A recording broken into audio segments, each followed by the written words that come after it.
Tolak pelantikan Daud Pati, warga Nolot sasi kantor desa.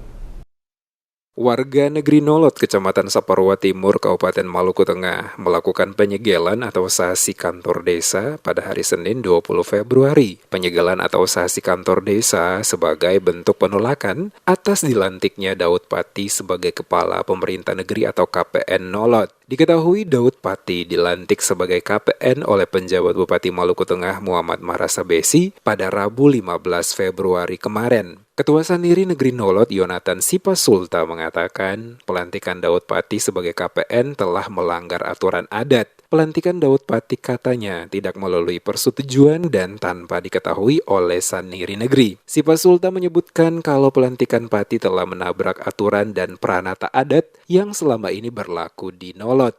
Daud Pati dilantik kemarin itu kata masyarakat negeri Nolot bingung karena tidak melalui proses sebagai negeri adat. Tidak proses dari sana negeri tiba-tiba sudah Daud Pati lantik. Tidak melalui proses. Sana negeri tidak tahu apa-apa. Kemarin itu yang lantik itu secara siluman. Disebabkan karena sana negeri tidak tahu, masyarakat juga bingung-bingung, tidak tahu. Tahu sudah Daud Pati dilantik. Negeri adat itu sebelum kepala pemerintahan akan mau turun habis selesai masa jabatan, harus umumkan untuk masyarakat sama penjabat umum kasih masuk berkas.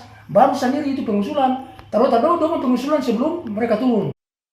Sementara itu, Kapolsek Saparua AKP Yopi Walalayo yang dikonfirmasi DMS Media Group membenarkan adanya aksi penyegelan yang dilakukan oleh tokoh masyarakat dan warga terhadap kantor desa Nolot tersebut. Diakui, akibat aksi penyegelan kantor desa membuat pelayanan kepada masyarakat menjadi terganggu. Kendati demikian, aksi penyegelan tidak sampai menimbulkan kerucuhan antar warga di negeri itu. Walalayo mengatakan pihaknya telah melakukan pendekatan dengan para tokoh adat setempat membuka penyegelan kantor desa agar pelayanan publik dapat berjalan dengan baik.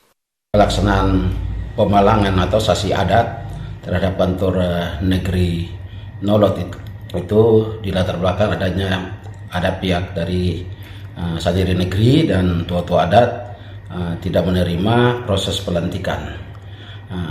Jadi ketika mereka tidak menerima, mereka langsung melakukan sasi adat. Setelah dilakukan musyawarah adat, mereka sepakat untuk melaksanakan sasi adat.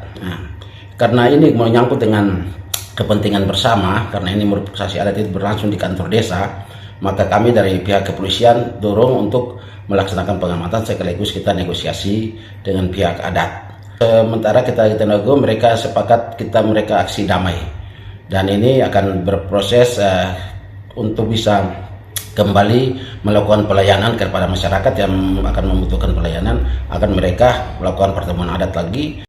Kapolsek menyarankan agar persoalan perbedaan pendapat ini dapat diselesaikan melalui musyawarah sesuai pranata adat yang berlaku di negeri Nolot. Dia pun juga menyarankan agar pihak tidak menerima dengan keputusan pelantikan Daud Pati sebagai KPN dapat menempuh jalur hukum, sekaligus mengimbau warga untuk tidak melakukan aksi yang berujung pada hal-hal yang dapat mengganggu Kamtibmas di negeri Nolot.